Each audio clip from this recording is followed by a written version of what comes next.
Chen mengatakan zodiak yang dia miliki tak bisa membunuh zodiak Xiujiu. Namun Nona Hui dan anak buahnya mengancam si Chen. Dia pun takut dan tak berani membantah. Sementara itu, Zhou dan Lixian sedang makan malam dan minum di kamar kos Zhou. Dan karena terlalu banyak minum, sampai membuat Lixian mabuk berat. Ketika Zhou ingin mengantar Lixian menuju ke mobil, Lixian mengatakan seperti ini. 千万不要变了，你这样蛮好的。 Dan kemudian dia mencium Zhou. Beberapa hari kemudian, Chen terlihat sangat pusing karena banyak pikiran. Ketika dia mau menyalakan kompor, Chen salah menekan tombol dan terbuka dari lemari di kompor gas. Di dalam situ berisikan banyak sekali uang. Terkejutnya si Chen melihat akan itu. Di waktu yang sama, Lixian akan mengantar Zhou untuk ke lokasi syuting. Di jalan mereka membicarakan kejadian malam itu. Zhou mengatakan bahwa malam itu dia mabuk berat, sampai lupa apa yang terjadi. Tak terasa perjalanan mereka pun sampai di lokasi syuting. Di sana ada kru yang menyapa kepada Chen Xiaomeng dan memanggil Lixian dengan sebutan Nyonya Xiaomeng. Lixian pun tersipu malu dan nampak senang dengan sapaan itu. Ketika proses syuting akan dimulai, Lixian mengatakan biarkan dia yang memegang tas dari Zhou. Dan dia akan menunggu Zhou hingga sampai selesai syuting. Proses syuting pun berjalan. Di tengah proses syuting, tiba-tiba turun hujan. Zhou melihat petir dan suara guntur yang bergemuruh yang sangat kuat. Nampaknya ini membuat ingatannya mulai kembali. Ketika selesai syuting, dia menatap Lixian dan mengingat segala kejadian yang sudah dia lewati termasuk dengan Lixian. Dan kemudian Zhou menghilang. Namun Lixian tetap menunggu sampai tak tersisa orang di tempat itu. Keesokan harinya, terlihat Nona Hui sedang menonton film. Dia pun melihat dalam film itu bahwa ada Chen yang dia kenal sebagai Zhou, si pembunuh berdarah dingin yang menjadi peran figuran di film itu. Dia mengetahui semua yang dimainkan oleh Chen selama ini. Sementara itu di tempat lain, terlihat Chen datang ke rumah Xiuju dan memberikan uang yang tadi dia dapat di apartemen Zhou kepada Xiuju. Awalnya Xiuju tidak mau menerimanya, namun dia menjelaskan bahwa Nona Hui menyuruhnya untuk membunuh Xiuju dan korban berikutnya adalah dia. Chen memaksa Xiuju untuk segera meninggalkan tempat itu. Xiuju langsung mengiyakan permintaannya. Kemudian Chen pergi menuju ke tempat Zhou. Sampai di sana dia bertemu dengan salah satu anak buah dari Nona Hui yang ditugaskan untuk membunuh Chen. Ketika pria itu mau menyerang Chen, Chen mengeluarkan senjata dan ditodongkan kepada pria itu sampai dia kencing di celana.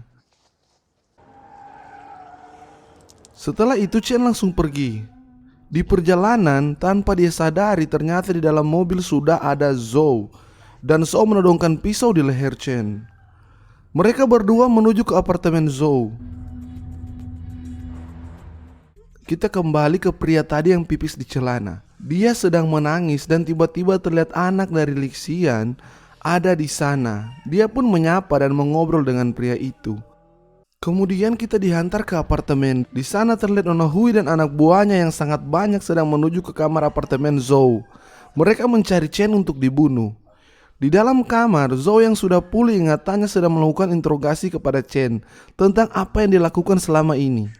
Chen mengatakan kepada Zhou bahwa sebagian besar uang milik Zhou telah diserahkan kepada Xiuju. Zhou mengatakan, beraninya kau melakukan itu?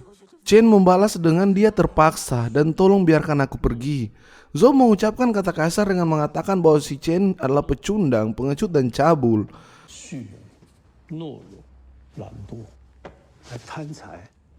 Karena tak terima dengan hal itu, Chen mengeluarkan senjata dan ditodongkan kepada Zhou. Zhou dengan cepat merampas senjata itu dan menembaki Chen. Betapa kagetnya Chen, ternyata senjata itu hanyalah mainan. Tiba-tiba alarm berbunyi. Zhou melihat dari CCTV, ternyata Nona Hui dan anak buahnya sudah berada di depan pintu. Zhou langsung menarik Chen menuju jalan rahasia yang terdapat di bak mandi yang akan jatuh tepat di kamar di bawah kamar yang mereka berada. Ketika Nona Hui masuk ke apartemen, di dalam sudah tidak ada orang. Nona Hui pun pergi. Di kamar bawah, Chen menanyakan sebenarnya apa pekerjaan Zhou. Zhou menjawab bahwa dia bukan pembunuh. Jadi begini ceritanya, ketika dia disewa orang untuk membunuh, kemudian memberitahu target yang akan dibunuh. Zhou ini meminta kerjasama. Jadi korban dari Zhou diminta menghilang setelah kejadian pembunuhan dan membuat identitas baru. Jadi, ternyata pria yang dibunuh Zhou di basement malam itu tidak tewas, hanya sandiwara. Kemudian Zhou menawarkan kepada Chen hutang dari Chen lunas kepadanya dengan cara dia menghilang, dan Zhou menghentikan identitasnya sebagai Chen. Dan Chen yang asli dianggap tewas dan dibunuh oleh Zhou. Chen pun menyetujui itu. Mereka pun mulai latihan dengan adegan pembunuhan terhadap Chen. Sementara latihan, tiba-tiba ponsel dari Zhou berbunyi. Ternyata Lixian yang menghubungi Zhou. Dia memberitahu Zhou kalau anaknya pergi meninggalkan rumah dan menuju ke tempat Zhou dan belum kembali. Zhou pun dengan cepat pergi dari apartemen itu menuju ke tempat kos. Sesampainya di sana, Chen melihat anak buah dari Nona Hui bersama dengan Liu. Ketika pria itu melihat Chen, dia langsung kabur. Padahal pria itu bermaksud mengantarkan pulang Liu karena Liu sudah menemaninya waktu dia menangis tadi. Sementara itu, di kos, ada Zhou yang sedang meyakinkan Lixian bahwa dia akan membawa pulang Liu. Beberapa menit kemudian, Zhou menuju ke tempat Nona Hui. Sampai di sana, Zhou menyamar menjadi Interpol. Nona Hui dan anak buahnya langsung takut mendengar bahwa dia adalah Interpol. Kemudian Zhou menginterogasi mereka berdua.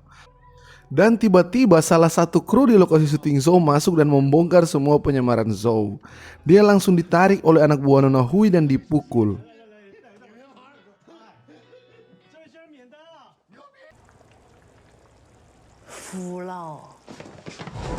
Di apartemen Lixian, terlihat Liu sedang mengobrol asik dengan pria tadi sembari menunggu celana pria itu kering. Kemudian adegan berpindah ke Lixian dan juga Chen yang sedang melakukan negosiasi dengan Nona Hui untuk menyerahkan Zhou. Mereka menuju ke tempat pertemuan dengan kelompok Nona Hui. Di sana, Chen sudah melakukan strategi dengan Lixian. Mereka melakukan sandiwara bahwa mayat wanita yang tergeletak di sana itu adalah mayat Xiuju yang akan ditukar dengan Zhou. Setelah sampai di sana, Nona Hui dan komplotannya melihat mayat wanita itu yang tergeletak. Mereka membawa Zhou yang ada di dalam karung. Di sana, kita akan melihat sandiwara dari Chen yang sangat bagus. Dia pun mengeluarkan Zhou dari dalam karung.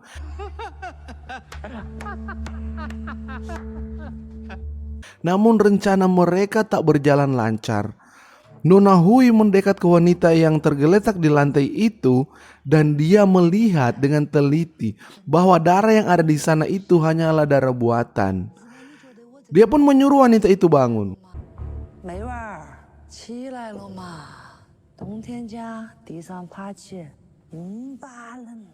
Ketika Lixian bangun, ponselnya berdering. Anaknya menelpon ke dia dan mengatakan anaknya memberitahu bahwa dia sudah berada di rumah. Ketika Lixian menutup telepon dari anaknya, Nona Hui langsung menanyakan di mana Xiuju. Pada saat Zhou mau menjelaskan, dia dicegat oleh anak buahnya dan memerintahkan seluruh anak buahnya untuk menyerang mereka bertiga.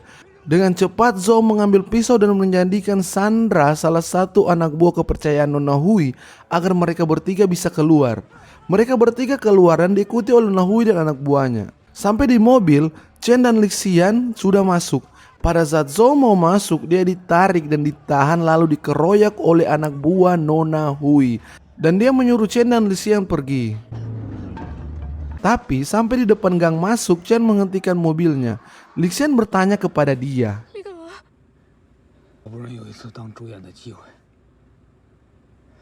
Dia pun turun dan kembali untuk membantu Zhou. Ponsel dari Lixian berdering. Panggilan masuk dari anaknya. Dan anaknya mengatakan dia sudah menelpon polisi untuk ke lokasi dari ibunya karena dia khawatir ibunya belum pulang. Setelah itu Lixian langsung lari menuju ke tempat Zhou dan Chen. Di sana Zhou dan Chen sedang dikeroyak oleh anak buah dari Nona Hui. Lixian melihat Zhou sedang terpojok dan Nona Hui mengambil pisau yang digunakan Zhou tadi. Dan kita akan melihat di mana sering terjadi film yang diperankan oleh Andy Lau. Kebanyakan Andy Lau meninggal di akhir film. Di film ini kita akan melihat Nona Hui menuju ke Zhou dan menikam Zhou tepat di dadanya berulang kali. Zhou pun jatuh dan tertunduk mengeluarkan darah dari mulut.